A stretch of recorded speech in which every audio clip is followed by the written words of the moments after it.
It's time to rip the cover off what really works to ditch addiction, depression, anger, anxiety, and all other kinds of human suffering. No, not sobriety. We're talking the F word here, freedom.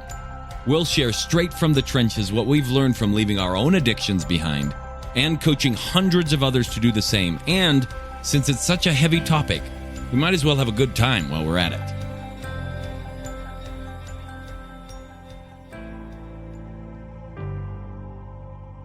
All right, welcome back to the Alive and Free podcast. Today, can I help you with this problem that has been rampant in the world that a lot of people deal with? They call it perfectionism. And one dark side of perfectionism is this feeling of being an imposter or being a fraud or not measuring up. And another dark side is a lot of self-guilt or self-shaming that happens. It happens inside of religious spaces. It happens in office buildings. It happens in families. Perfectionism itself and chasing perfection has caused a lot of problems in society that if we could just eliminate that, we might find life to be a whole lot sweeter. So can I help you with that today? I want you to consider possibly where this all comes from. I grew up just loving to hear Look, I'm a martial arts nerd. You know this by now, right? You're not going to escape this. I was so steeped in the legends and the history of it. I watched the Kung Fu TV series and the Kung Fu The Legend Continues TV series, and I watched their stories about Shambhala, the legendary place, and these chi gifts that people have and all these miraculous things.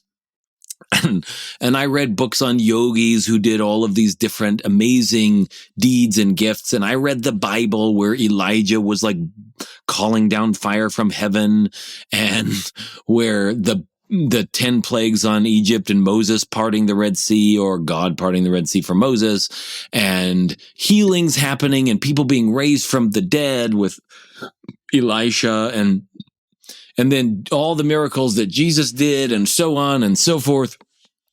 And I was just enamored. My little nerd self was like, yes, this is life. So I bought into that hardcore. I bought into the comic books where people had superheroes and they had special powers. And I really wanted it all. And I really, truly believed that all of this stuff was possible for humankind. And because I admired it so much, I often mistook a person's ability to do something spectacular with the idea that they were somehow evolved beings or very spiritual beings or something like that. And as a result, I ended up losing my way many times, or getting sucked into something that wasn't necessarily all that great, just because the person leading it could do something quite spectacular. And then I would get disillusioned later on down the line. Now, why would this have started? Can you think back in your life to when this might have started for you? Where might you have come up with the idea that you need to be perfect or you need to measure up to all the standards? Now, most of us had parents, and most of those parents had expectations for us, right? So this isn't really all that hard, not all that far-fetched. Every time you didn't live up to the expectations, well, there was a disapproving look, or maybe a discipline, or maybe flat-out abuse. It depended on the family that you grew up in. Some of us got spanked, others got scolded, others got grounded, whatever it is. When you didn't measure up to the teacher's expectations, you got a red mark on the page or a bad grade, and that might have transmitted itself to other things, translated into some other punishments at home, and so on and so forth. So automatically, growing up, you and I were taught. We weren't born thinking this. We didn't come out of the womb going like, wow, I should be different than I am. Nope. We were taught that there are certain expectations that we have to meet. Now, that in and of itself isn't a problem. But there were certain people who managed to excel to great degree in certain areas. And those people got praised a lot. So it's very natural for a little kid, well, I'm getting scolded for not doing something great, but that person is being praised for doing something spectacular. So that must mean in some way, shape, or form that doing something great means that person is great. And so it's very natural for any child to grow up seeing some link between their ability to perform and the value of their soul. And that fundamental misconception is a pernicious part of society today. It's horrid. It's everywhere. People make a mistake on something they're trying to perform on, and they think it's a mistake in their being. Not everybody suffers from this, but most people, to some degree or another, experience this fear of failure. Why would they fear failure? Well, they fear it because it means that they're a failure, and they've created this weird link in their mind between exceptional performance and personal worth. And that started as a kid because parents scolded us based on performance. They didn't come in and be like, wow, you're worth something amazing today. I'm going to praise you. And you're rotten. You're worthless today. I'm going to scold you. No, they only looked at our behavior. Did we say the right words? Did we do the things that they wanted? Did we eat all of our vegetables? Did we go to bed on time? Did we get our pee-pee in the toilet? Or did we accidentally piddle on the floor? All of those things were things that they were praising or not. They weren't actually praising us as a being. They weren't even in tune with it. Most people are not actually able to perceive the nature of life inside of another human being. All they perceive is what they see, and what they then start thinking about it, and their own little fantasies in their head. So when they're scolding you, what they're scolding is an idea they have about you in their head. They're scolding an idea in their head, and they're hanging that idea on you so that they have some target to put it on. But it's not you that they're praising, or it's not you that they're scolding. Well, in my case, I really started getting exceptionally enamored with these martial artists, the people that were really gifted at martial arts and could do incredible things and could wield their chi and could do all this stuff. And so in my mind, anybody who could do that was somebody who was also at a spiritual level that was much higher. Anybody who could do certain things really well was spiritually gifted. We even said that in church growing up, that somebody who was talented was like, it's God's gift to you. So like they got extra gifts from God, and it's apparent because it's on the outside.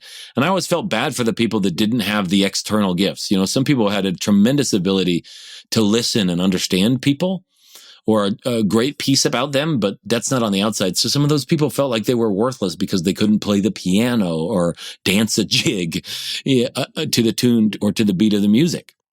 And I always felt weird because I was drawing and painting or stuff like that. And so I was praised for things that I didn't consider to be all that great necessarily or great work, but other people did. And so it was confusing. But still, I had this idea. And so as I went through life, I looked at people that I really admired. Now, I want you to take stock. You may not admire the same people that I admire in life. That's totally cool. But why do you admire them? It's likely that you admire them because of what they're able to do. Now, oh no, Bob, this person is really kind. Well, what does that mean? It means that they're able to do things in a certain way. You're not really admiring their being that's somehow unlinked to the way that they are, the way that they behave. This person's kind. Does that mean that they talk to people in a gentle way? Does that mean that they reach out and are generous with their cookies? Does it mean that they keep a smile on their face, or there's a certain look on their face that you really appreciate? It's all external markers. Maybe not 100% of the time. I mean, there may be people that you genuinely just feel good around, and that's great. But if you look at the people you admire, it's likely that you admire them or you put them up on a pedestal because they do something that you really love. They do it in an exceptional way. And so you've mistaken their skill with them as a person. You put them on a pedestal when all you're really admiring is what they're doing, their behavior or their skill sets or their capacity. I did this. So I had these martial arts teachers that I followed for a long time. And man, they had all the cool stories. They had all the legends.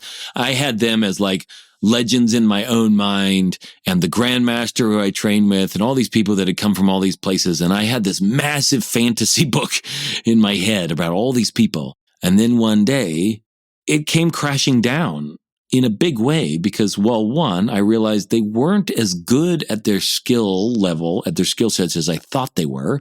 A lot of that had been hyped up, and I believed it. And when it came down to testing it, I realized, wait a second, maybe they're not as good as I thought they were. But then on top of that, some of them were involved in some scandals inside of the organization, convicted of or pled guilty to sexual harassment and some other things.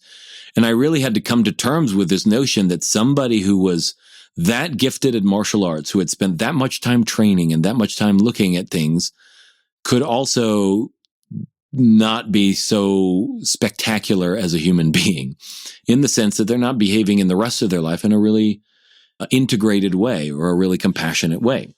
There are a lot of exceptional martial artists on the planet. Of the ones that I have met, of the ones that I've watched, a lot of them have a very, very clear perception of danger and whatnot. But there are very few of them that I would suggest have a really spiritual quality to them, or as a being have really flowered. There's a lot of them that are still fighting for their lives, that are like trying to overcome past traumas from their lives. Floyd Mayweather had a horrid upbringing, and a lot of his fighting came from that. Manny Pacquiao as well, I think. A lot of their fight and their constant push in that way came from like kind of running from some childhood instances and some squabbles growing up. And so there's a lot of people who are in the martial arts that may be some of the most gifted martial artists on the planet. But when it comes to happiness, joy, and fulfilled life, they're farther away than many people that have no skill whatsoever.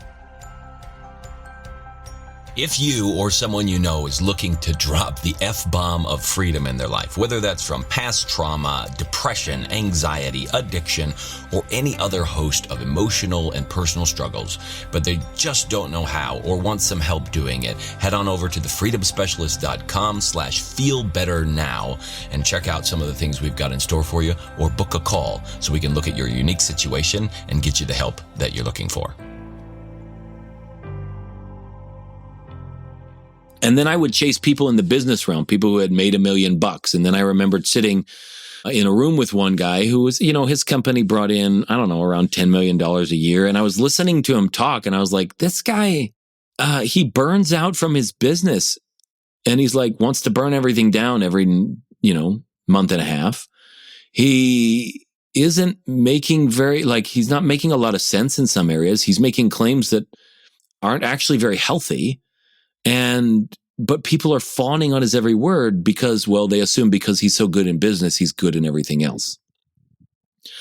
And so they've chased this idea that here's the guru, here's the master, because he's skilled at one thing, he must be skilled in everything, and he must be some supreme kind of being. There are a lot of business people that are great at business. They've developed a wonderful skill at making money. But when it comes to living a fulfilled and genuinely happy life, they're miles off target. There are a lot of people that I used to admire inside of church organizations. They were high up in the organizations or they had high offices. And I assumed that because they had memorized a certain amount of scriptures or because they held a certain office, that they were somehow greater spiritually than I was, or greater spiritually than your average human being. And so I held them up on a pedestal, because I saw their position or their skills, and I mistook that for spirituality.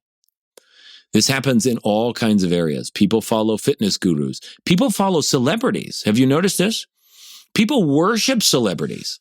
It's almost to the point of idol worship. I mean, we even have a show called American Idol, for crying out loud, where somebody who has a certain amount of superlative skill that is not to be denied in singing or dancing or music making, often that's the case, or in art or in other types of things or in acting or something like that, they are worshipped as if they are gods. They have a certain skill. They're paid for that skill. Sure, maybe they're paid a lot for it, like some sports people and some athletes and some actors, or maybe they're paid just a little bit for it and they really have to scrape by, but they're paid for those skills. And yet a few of them, because they're in star positions or they do really good at it, suddenly they're held above the board as if that person is worth more than their skill set, that person is now more important than other people, and that they deserve a deference or something like that. Even presidents of the United States or presidents of other countries or presidents of organizations, often we pander to them, we, brown nose to them, we suck up to them, we do all of these different things just because their position makes us hold them in greater esteem. And it's insane to watch because people don't realize they're doing it. But often a person, especially these celebrities, they will follow them. They will know everything about their life. They'll study everything as if they are really, like they really know this person, and they don't. I once watched, I think it was the guy from Maroon 5, but Adam Levine, I think it was at a Super Bowl something. I saw a snippet of it, and he was singing, and then he took off his shirt and he threw it into the crowd. And I remember just sitting there going like, all these fans have studied all the things in all of his songs, and they know his words, and they love him, and they're going to take this shirt, and they'll be like, they're the number one fan of Adam Levine, but they don't know anything about him as a being. All they know is that he has some sort of starstruck quality about him, and they've mistaken that for who he is. It's taken me a long time to realize the difference between, for lack of a better term, spiritual realization or enlightenment and mastery. I used to think that they were the same. I used to think that somebody who was a spiritual master was like Jesus. This became popular back at the time of Jesus, by the way. Before maybe a century or so before Jesus was around, there wasn't such a push toward miracles. They do show up in the Bible by all means, but the push toward proving a person's spiritual worth by the miracles that they produce wasn't something that showed up until maybe a century before Jesus or something in really full force. At that point in time, people would say, hey, here's a person who can do something miraculous, who can do something that's above normal, who can do something that's superhuman. And because of that, we know that they are divine. We know that they come from God. And so then that became the measure and the basis by which they would judge whether a person was divine or not. And so people were asking Jesus to work miracles. And of course, he's demurring when it's not going to be helpful to the group because he understands that has nothing to do with spirituality at all. Working miracles just means you understand the natural way that the laws of nature function, and you're in direct communication with them in such a way that you can do something that most people don't expect, that's outside of their capacity or their ability to even understand. That doesn't mean it's against the laws of nature. That doesn't mean it's not natural, that it's supernatural or anything like that. It just means that most people don't do it. And so when it does happen, it feels like, wow, this person must be from another planet. They must be divine. They must be something. And so this has started happening a lot. The more miracles a person did, the more that they were seen as divine. But the problem with that is, there's lots of people that can do some pretty incredible things, but that doesn't make them divine. Divinity is something different. And as long as there is confusion between perfection and spiritual wholeness and spiritual, I don't have a good word for it. It's not salvation. It is salvation in a way, but being whole and complete and fulfilled and flawless and blameless before God, or however you want to describe that. They're two separate things. Adyashanti, who's a Zen teacher, he once described enlightenment this way. He had a teacher, he told him about some past life regressions and stuff, and he was asking about it, and the teacher was like, look, if you do have them, they're not required. 2, we don't even know what they are. And 3, if you do have them, they're probably going to find that they're from times when you were a jerk in another life. Because enlightenment itself doesn't really leave a trace. There isn't a body shape that would help you ascertain whether Jesus was enlightened or not. It's not a body shape. In fact, the way Isaiah writes it, supposedly, he's a reed out of dried ground, some withered thing that wasn't exactly comely to look upon, right? It's not that you would be missing anything from him. Maybe his presence would be different, but he's not exactly going to look like a superstar, right? He's not going to be hanging on Kim Kardashian's arm, maybe, or something like that. So what we're looking at is that there isn't really any physical form that you're going to look at. There's not an occupation that's an indicator of whether or not a person is enlightened or really divine or not. There's not a language that is more divine than another one, even though people argue about that all the time. There isn't any external marker of what would make a person truly realized. It's an internal thing. Why? Because what we're searching for in real true fulfillment isn't something that's visible. The word for eternity and the word for eternal is something that gets confused a lot. It's olam in Hebrew, and what it means is something that is beyond what you can see. It's beyond your eyes, right? It's leading your eyes somewhere maybe, but it's beyond your eyes. And so they would use that term to discuss the past, meaning that's beyond what I can see. They would use that term to discuss the future, meaning that's beyond what I could see. And they would even use that term to describe something that maybe even is hidden. It's hidden, it's invisible. And then it's translated as everlasting or forever, but everlasting happiness upon their heads is a blessing that's in the Bible. But if you really looked at the word, it would mean a kind of happiness that isn't visible, that's beyond what I can see, is upon their heads. Now, that's a very different kind of promise. And that's what you're going to experience inside of a person who's really within themselves whole and complete. And that's not the same thing as that person having tremendous and prodigious skills. And so all of this perfectionism is probably accidental in many ways. Parents didn't mean to turn you into a perfectionist, and your religion teachers didn't mean to turn you into some perfectionist. You're supposed to be like Jesus. Well, they didn't mean that you're supposed to walk on water and raise the dead and all the other stuff. But then there's verses in there that's like, well, when I'm gone, you'll do even greater works than I am. And so a lot of people still get hung up on these outward signs of divinity and not on that inner sense of fulfillment and connection with the divine and everything else that's really there. And so in my life, I had that confusion. And because of that, I chased perfection. I chased abilities. I chased skills. I chased techniques. I chased knowledge and understanding. And then one day I was walking out of the mess hall with Vladimir Vasiliev, who's one of the main instructors of Russian Sistema.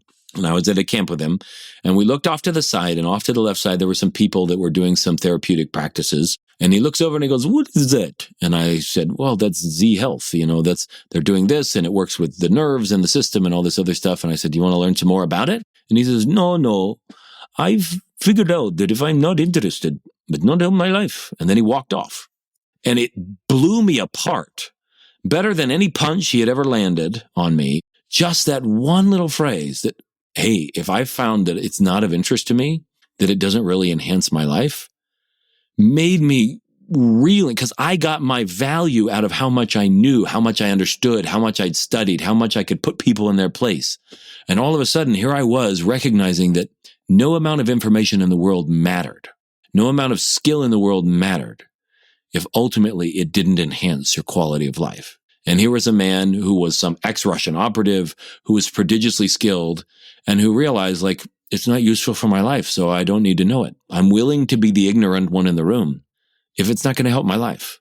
Because true happiness, true fulfillment, true joy is something totally different than mastery of a skill. You don't have to be a master of anything to have total fulfillment, total peace within you, total realization, total enlightenment. You don't have to have any mastery of anything to wake up from the nightmare of suffering.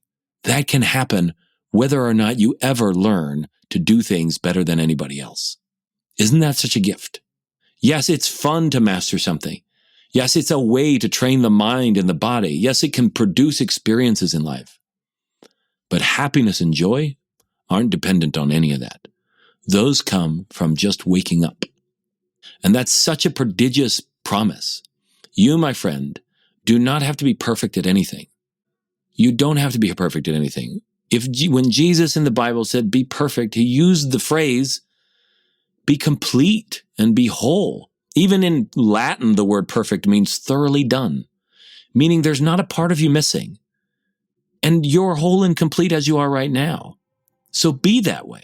Be whole and complete, and stop thinking that, if I just learn this next thing, or if I just get this next bit of next certification, or if I just, this, that, or the other, somehow I'll be more worth something. It's not true. Who you are is sufficient, and you don't have to live another day suffering if you can really see that. And that's it for today's Alive and Free podcast. If you enjoyed this show and want some more freedom bombs landing in your earbuds, subscribe right now at wherever you get your podcasts from, and while you're at it, give us a rating and a review. It'll help us keep delivering great stuff to you. Plus, it's just nice to be nice.